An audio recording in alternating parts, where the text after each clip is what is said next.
ਮੇਰਾ ਜਨਮ ਪਿੰਡ ਉੜਾਪੜ ਡਿਸਟ੍ਰਿਕਟ ਜਲੰਧਰ ਸੀ ਉਦੋਂ, ਹੁਣ ਨਵਾਂ ਸ਼ਹਿਰ ਹੈ ਜੀ। ਤੇ 1947 ਦੇ ਵਿੱਚ ਮੇਰਾ ਜਨਮ ਹੋਇਆ, 1948 ਦੇ ਵਿੱਚ ਮੇਰਾ ਜਨਮ ਹੋਇਆ। ਵੰਡ ਤੋਂ ਅਗਲੇ ਸਾਲ ਤੁਹਾਡਾ ਜਨਮ ਹੋਇਆ। ਪਰ ਮੈਂ ਇਹ ਗਿਣਦਾ ਪਾਸਪੋਰਟ ਵਾਲੀ ਡੇਟ। ਹਾਂ, ਪਰ ਮੇਰਾ ਜਿਹੜਾ ਹੈ 3 ਸਾਲ ਪਹਿਲਾਂ ਦਾ ਐਕਚੁਅਲੀ ਅੱਛਾ ਜਨਮ ਹੋਇਆ, 47 ਤੋਂ ਪਹਿਲਾਂ ਦਾ। ਠੀਕ ਹੈ, ਹਾਂਜੀ ਠੀਕ। ਮੈਨੂੰ ਇੱਕੋ ਹੀ ਮਾੜੀ ਜਿਹੀ ਗੱਲ ਯਾਦ ਆ ਕਿ ਹੱਲੇ ਹੋ ਗਏ ਰੋੜੇ ਇਕੱਠੇ ਕਰ, ਬਸ ਇੰਨੀ ਯਾਦ ਬਸ ਕਰਨਾ ਜੋ ਹੀ ਪੈਂਦੀ ਬਸ ਕਿਸ ਤਰ੍ਹਾਂ ਉਹੀ ਚੀਜ਼ ਆ, ਠੀਟਾ ਰੋੜੇ ਇਕੱਠੇ ਕਰੋ, ਇਹੀ ਚੀਜ਼ ਮੇਰੇ ਮਨ ਦੀ ਜੇਨ ਦੇ ਵਿੱਚ ਆ।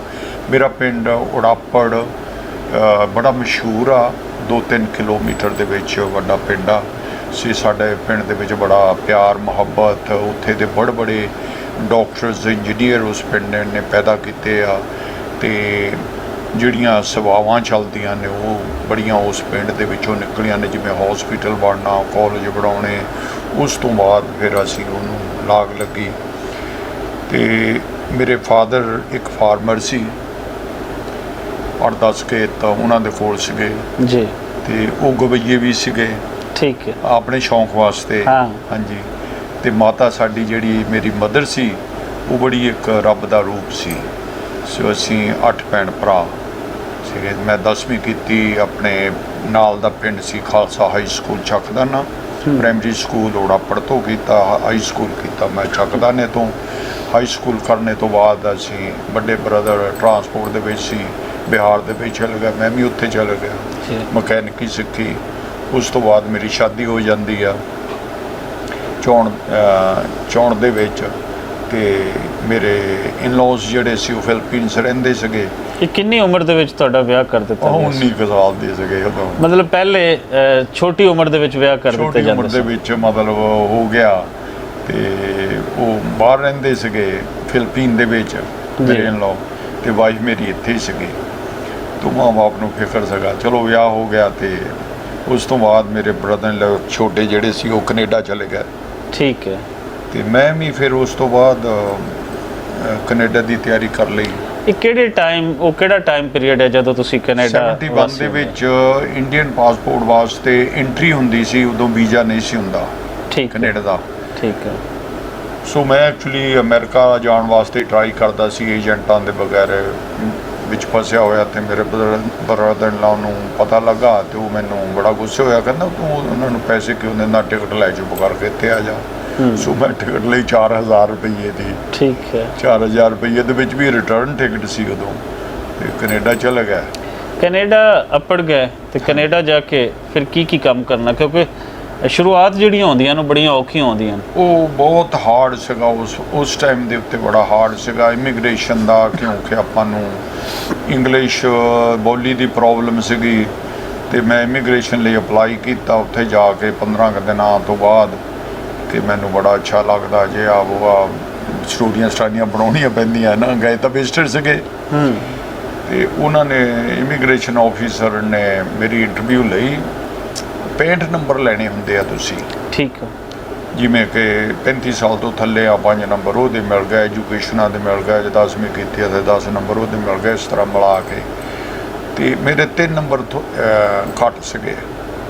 ਉਹ ਮੈਨੂੰ ਕਹਿਣ ਲੱਗੇ, ਬੜੇ ਅੱਛੇ ਨੇ ਉਹ ਲੋਕ, ਕਹਿੰਦੇ ਇੰਗਲਿਸ਼ ਦਾ ਇੱਕ ਪੈਰਾਗ੍ਰਾਫ ਮੈਨੂੰ ਲਿਖ ਕੇ ਦਿਖਾ ਦੇ ਤੂੰ, ਤੇ ਮੈਂ ਤੈਨੂੰ ਪੂਰੇ ਕਰ ਦਿੰਦਾ ਨੰਬਰ। ਠੀਕ। ਉਹ ਜੋ ਕੁਝ ਵੀ ਮੈਂ ਲਿਖਿਆ ਸਾਰੇ ਗਲਤ ਹੈ, ਸਪੈਲਿੰਗ ਸੀਗੇ। ਤੇ ਉਹਨਾਂ ਨੇ ਮੈਨੂੰ ਰਿਫਿਊਜ਼ ਕਰ ਦਿੱਤਾ। ਸਪੈਲਿੰਗ ਤੁਹਾਡੇ ਅਜੇ ਵੀ ਗਲਤ ਹੁੰਦੇ? ਹਾਂਜੀ। ਉਹ ਰਿਫਿਊਜ਼ ਕਰ ਦਿੱਤਾ। ਤੇ ਫਿਰ 1 ਸਾਲ ਤੋਂ ਬਾਅਦ ਮੈਂ ਅਪੀਲ ਕਰ ਦਿੱਤੀ ਵੀ ਮੈਂ ਜਾਣਾ ਨਹੀਂ ਚਾਹੁੰਦਾ, ਮੈਂ ਇੱਥੇ ਰਹਿਣਾ ਚਾਹੁੰਦਾ। ਉਹ ਸਾਲ ਦੇ ਵਿੱਚ ਮੈਂ ਬੜੇ ਕੋਰਸ ਲਏ। ਆਪਣੇ ਮਕੈਨਿਕੀ ਦੇ ਕੋਰਸ ਲਏ, ਉੱਥੇ ਫਰੈਂਚ ਦੇ ਕੋਰਸ ਲਏ, ਇੰਗਲਿਸ਼ ਦੇ ਕੋਰਸ ਲਏ।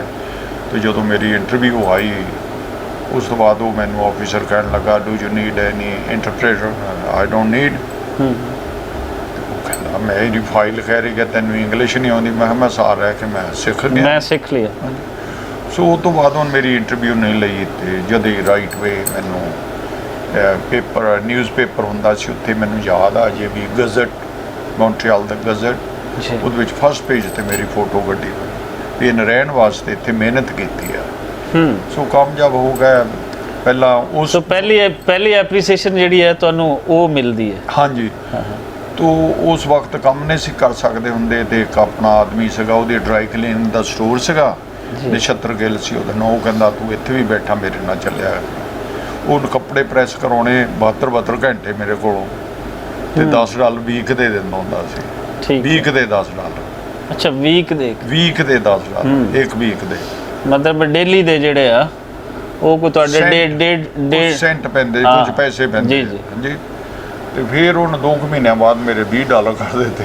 ਤੇ ਆਸਤੇ ਆਸਤੇ ਫਿਰ ਕੰਮ ਸ਼ੁਰੂ ਹੋ ਗਿਆ। ਕਾਰ ਲੈ ਕੇ ਚਾਈਨੀਜ਼ ਫੂਡ ਡਿਲੀਵਰ ਕਰਨ ਲੱਗ ਪਿਆ।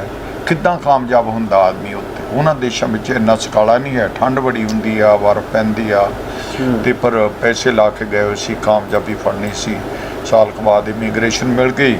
ਮੇਰੇ ਬੱਚਿਆਂ ਦਾ ਵੀ ਉਹਨਾਂ ਨੇ ਰਾਈਟ ਪੇ ਦਿੱਤਾ। 73 ਦੇ ਵਿੱਚ ਬੱਚੇ ਮੇਰੇ ਚਲੇ ਜਾਂਦੇ ਉੱਥੇ। ਉਦੋਂ ਤੱਕ ਮੈਂ ਪੂਰਾ ਸੈਟਲ ਹੋ ਗਿਆ ਸੀਗਾ ਆਪਣੀ ਮਿਹਨਤ ਕਰਕੇ। ਉਦੋਂ ਫਿਰ ਤੁਸੀਂ ਕੀ ਕਰ ਰਹੇ ਸੀ ਜਦੋਂ ਉੱਥੇ ਬੱਚੇ ਜਾਂਦੇ ਨੇ? ਕਿਉਂਕਿ ਇੱਕ ਫੇਜ਼ ਇਹ ਸੀ ਕਿ ਤੁਸੀਂ ਨੈਕਸਟ ਸਟੈਪ ਤੇ ਆ ਚੁੱਕੇ ਸੀ। ਮੇਰੇ ਪਾਸ ਟ੍ਰੇਡ ਸੀਗਾ ਮਕੈਨਿਕ ਦਾ, ਤੇ ਟਰੱਕ ਮਿਲਿਆ ਤੇ ਟਰੱਕ ਚਲਾ ਲਿਆ, ਕਾਰ ਮਿਲੀ ਤੇ ਕਾਰ ਚਲਾ ਲਈ, ਡਿਲੀਵਰੀ ਮਿਲੀ, ਪੀਜ਼ਾ ਡਿਲੀਵਰੀ ਮਿਲੀ, ਚਾਈਨੀਜ਼ ਫੂਡ ਮਿਲਿਆ। ਕੰਮ ਕਰਨਾ ਸੀਗਾ, ਉਹ ਕਰ ਕੇ ਆਪਣਾ ਕਾਮਯਾਬ ਹੁੰਦੇ ਰਹੇ। ਉਸ ਤੋਂ ਬਾਅਦ ਫਿਰ ਮੈਨੂੰ ਮੇਰਾ ਇੱਕ ਦੋਸਤ ਕੰਮ ਕਰਦਾ ਸੀ ਲੈਬ ਦੇ ਵਿੱਚ, ਉਹ ਇੰਡਸਟਰੀਅਲ ਲੈਬ ਸੀ। ਉਹ ਮੈਨੂੰ ਲੈ ਕੇ ਤਾਂ ਗਿਆ ਉੱਥੇ ਸਫਾਈ ਕਰਨ ਵਾਸਤੇ ਵੀ ਚਲੋ ਆਪਣਾ ਕਰ, ਪਰ ਮੈਂ ਕੰਮ ਛੇਤੀ ਪਿਕਅਪ ਕਰ ਗਿਆ ਉਹਨਾਂ ਦਾ। ਠੀਕ ਹੈ। ਉਹ ਮੈਂ ਸਾਲ ਦੇ ਵਿੱਚ 1.5 ਸਾਲ ਦੇ ਵਿੱਚ ਮੈਂ ਉਹ ਤੇ ਇੰਚਾਰਜ ਬਣ ਗਿਆ ਪੈਟਰੋਲੀਅਮ ਪ੍ਰੋਡਕਟ ਦਾ, ਹੈ ਨਾ। ਠੀਕ ਹੈ। ਉਹਦੇ ਵਿੱਚ ਇੱਦਾਂ ਹੁੰਦਾ ਕਿ ਜਿਹੜੇ ਹਵਾਈ ਜਹਾਜ਼ ਆ ਜਾਂ ਸਿਟੀ ਦੀਆਂ ਬੱਸਾਂ ਚੱਲਦੀਆਂ, ਗੌਰਮੈਂਟ ਦੇ ਟਰੱਕਸ ਵਗੈਰਾ ਚੱਲਦੇ ਆ, ਉਹਨਾਂ ਦਾ ਫਿਊਲ ਚੈੱਕ ਕਰਨਾ ਹੁੰਦਾ ਸੀ। ਜਿਹੜਾ ਫਿਊਲ ਆਉਂਦਾ ਨਾ, ਇੱਥੇ ਤਾਂ ਕੋਈ ਚੈੱਕ ਨਹੀਂ ਕਰਦਾ ਇੰਸਪੈਕਟਰ। ਉਹਦੀ ਗ੍ਰੈਵਿਟੀ ਕੱਢਣੀ ਹੁੰਦੀ ਆ। ਗ੍ਰੈਵਿਟੀ ਕਿੰਨੀ ਹੈ, ਇਹਨੂੰ ਫਲੈਸ਼ ਪੁਆਇੰਟ ਕਿੰਨੇ ਡਿਗਰੀ ਤੇ ਜਾ ਕੇ ਲੱਗੇਗਾ, ਫਰੀਜ਼ਿੰਗ ਕਿੰਨੀ ਡਿਗਰੀ ਤੇ ਹੋਵੇਗਾ। ਹਾਂਜੀ। ਇਹ ਕਿਹੜੇ ਸੰਨ ਦੀਆਂ ਗੱਲਾਂ? ਇਹ 74 ਤੋਂ ਲੈ ਕੇ 75 ਤੋਂ ਲੈ ਕੇ ਫਿਰ ਮੈਂ 7 ਸਾਲ ਕੰਮ ਕੀਤਾ। ਮਤਲਬ ਅਸੀਂ ਇਹ ਦੇਖ ਸਕਦੇ ਹਾਂ ਕਿ ਅੱਜ ਤੋਂ 45-46 ਸਾਲ ਪਹਿਲੇ ਹਾਂਜੀ ਉੱਥੇ ਚੀਜ਼ਾਂ ਚੈੱਕ ਹੋ ਰਹੀਆਂ ਸੀ, ਜਿਹੜੀਆਂ ਅਜੇ ਪਾਕਿਸਤਾਨ ਔਰ ਇੰਡੀਆ ਜਿਹੇ ਮੁਲਕਾਂ ਦੇ ਅੰਦਰ ਅਜੇ ਉਹ ਚੀਜ਼ਾਂ ਨਹੀਂ ਚੈੱਕ ਹੁੰਦੀਆਂ।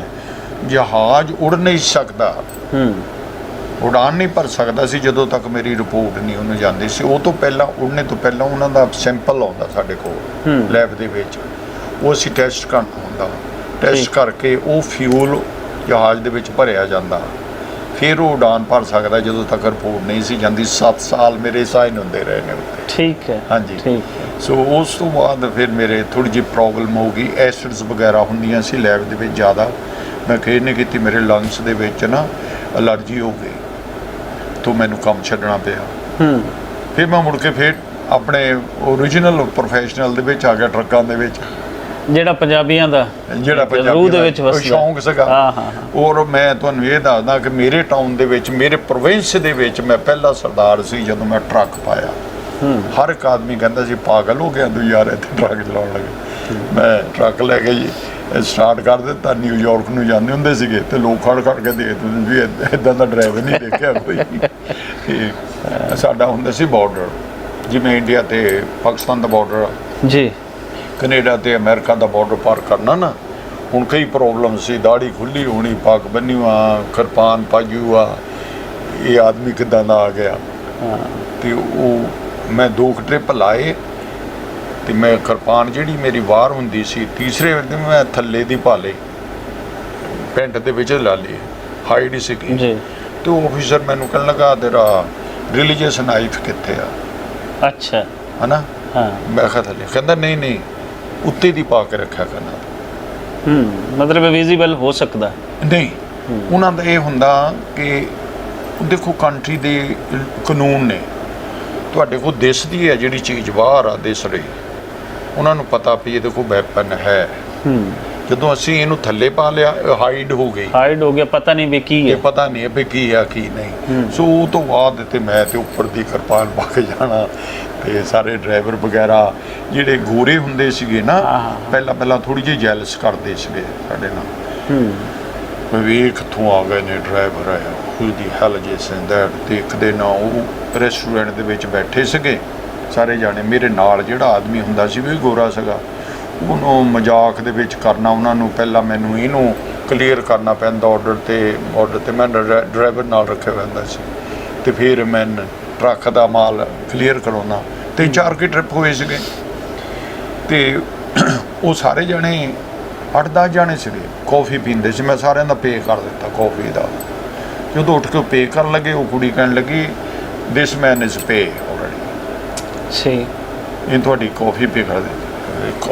Mister Singh pay for coffee, mister Singh pay for coffee. ਉਹ ਦਿਨ ਸੋ ਹੱਦ ਸੀ, ਸਲਾਮਾਂ ਵੱਜਣ ਲੱਗ ਪਈਆਂ। ਸੋ ਕਿੱਦਾਂ ਮਾਰਕੀਟ ਦੇ ਵਿੱਚ ਤੁਸੀਂ ਜਾਣਾ, ਉਹ ਤੁਹਾਡੇ ਆਪਣੇ ਵੇ ਹੁੰਦੇ ਆ।